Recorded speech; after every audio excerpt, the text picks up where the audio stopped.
जनपद में विद्युत आपूर्ति से संबंधित समस्याओं और आम जनता की शिकायतों को गंभीरता से लेते हुए जिलाधिकारी डॉक्टर राजेंद्र पेंसिया ने संबंधित विभागीय अधिकारियों के साथ बैठक कर आवश्यक दिशा निर्देश दिए। बैठक में बिजली आपूर्ति को सुचारू बनाए रखने, जन समस्याओं का त्वरित समाधान करने तथा विभागों के बीच बेहतर समन्वय स्थापित करने पर विशेष जोर दिया गया। गौरतलब है कि हाल ही में तेज हवाओं और खराब मौसम के कारण कई स्थानों पर पेड़ गिरने से विद्युत लाइनें क्षतिग्रस्त हो गई थी, जिससे शहर के विभिन्न क्षेत्रों में बिजली आपूर्ति प्रभावित हुई। इसके अलावा ओवरलोडिंग और अन्य तकनीकी कारणों से भी उपभोक्ताओं को बिजली संबंधी समस्याओं का सामना करना पड़ रहा था। इस विषय को लेकर मुरादाबाद के नगर विधायक रितेश गुप्ता ने ऊर्जा मंत्री से शिकायत कर शहर की चरमराई विद्युत व्यवस्था की ओर ध्यान आकर्षित किया था। ऊर्जा मंत्री से शिकायत के बाद विद्युत व्यवस्था को बेहतर बनाने के उद्देश्य से महत्वपूर्ण बैठक आयोजित की गई। मुरादाबाद में कुछ समय से बिजली की आपूर्ति बहुत ख़राब चल रही है। उसको लेके जनता में काफ़ी आक्रोश भी है और सरकार का स्पष्ट आदेश है कि शहर में 24 घंटे बिजली मिलनी चाहिए, लेकिन कुछ बारिश की वजह से, आंधी की वजह से कुछ जगह बिजली बाधित हुई है।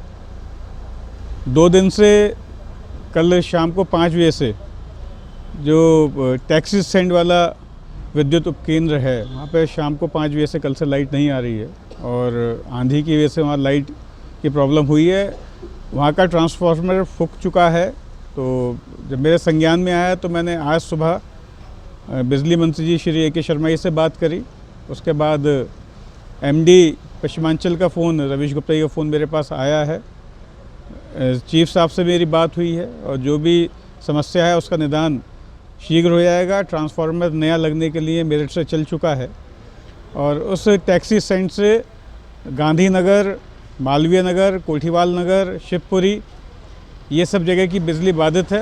तो इस क्षेत्रों की बिजली अन्य जगह से चालू करवाई गई है और रात तक मैं समझता हूँ 3-4 बजे तक ट्रांसफार्मर चेंज होके नया लग जाएगा, जब तक अन्य स्थानों से यहाँ की बिजली की पूर्ति कराई जा रही है।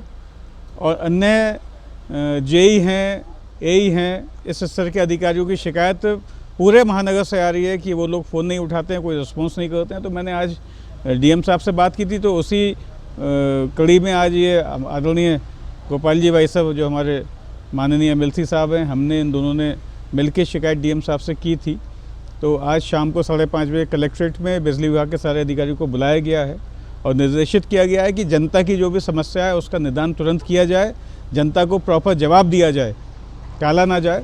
तो उसी कड़ी में आज यहाँ पे बैठक के बाद पत्रकारों से वार्ता करते हुए जिलाधिकारी डॉक्टर राजेंद्र पेंसिया ने कहा कि विद्युत आपूर्ति बाधित होने से आम जनता को भारी असुविधा होती है, इसीलिए संबंधित विभागों को सतर्क रहते हुए समयबद्ध तरीके से समस्याओं का समाधान करना होगा। उन्होंने बताया कि विद्युत विभाग के अधिकारियों ने आश्वस्त किया कि बिजली आपूर्ति को सुचारू बनाए रखने के लिए हर संभव प्रयास किए जाएंगे तथा किसी भी समस्या की स्थिति में तत्काल कार्रवाई की जाएगी। जिलाधिकारी ने भी बताया कि जनता की शिकायतों के त्वरित निस्तारण के लिए जल्द ही एक WhatsApp ग्रुप बनाया जाएगा, जिसमें सभी संबंधित विभागीय अधिकारी, जनप्रतिनिधि, वरिष्ठ पुलिस अधीक्षक, SSP तथा स्वयं जिलाधिकारी शामिल रहेंगे। इसके माध्यम से जन समस्याओं पर तुरंत कार्रवाई सुनिश्चित की जाएगी। बैठक में जिलाधिकारी ने बिजली चोरी पर भी कड़ा रुख अपनाते हुए कहा कि अवैध रूप से बिजली उपयोग करने वालों के खिलाफ सख्त कार्रवाई की जाएगी। उन्होंने लोगों से स्वयं बिजली चोरी रोकने की अपील करते हुए चेतावनी दी कि नियमों का उल्लंघन करने वालों को किसी भी स्थिति में बख्शा नहीं जाएगा। 3 दिन से माननीय विधायक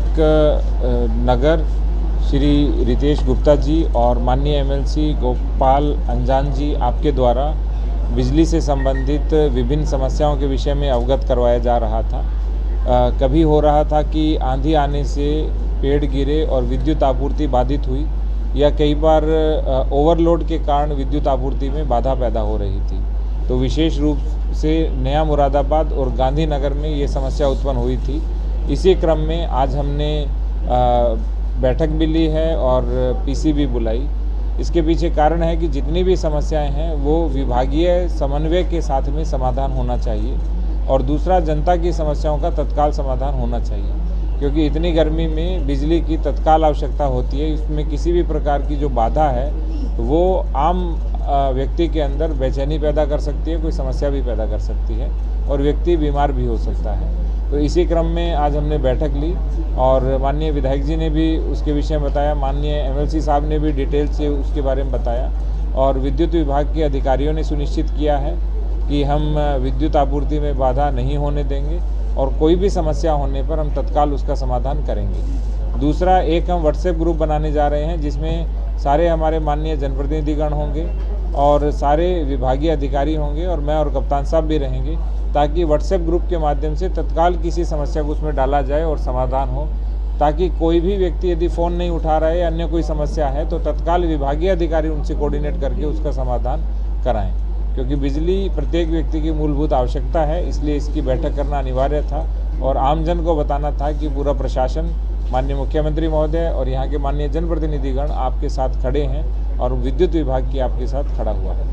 अभी आपने बैठक करी है, किस तरीके का रेस्पॉन्स क्या यहाँ पर रहा है कि क्या हालात है यहाँ पर? अभी बिजली की स्थिति ठीक है, लेकिन जब आंधी या तेज़ तूफान या वर्षा आई तब समस्या पैदा हुई या ओवरलोडिंग के कारण समस्या हुई। और एक और बात मैं बता देना चाहता हूँ कि जैसे जहाँ पर ओवरलोड ज़्यादा है या बिजली चोरी है तो वो उनको बिजली चोरी रोक देनी चाहिए, क्योंकि आगामी सप्ताह के बाद हम बिजली चोरी के ऊपर कड़ी कार्रवाई करने वाले हैं। नहीं तो आप पे एफआईआर दर्ज होगी और अनावश्यक अर्थदंड भी लगेगा। तो यदि इस तरह की कोई भी कृत्य चल रहा है उसको तत्काल प्रभाव से रोका जाना चाहिए।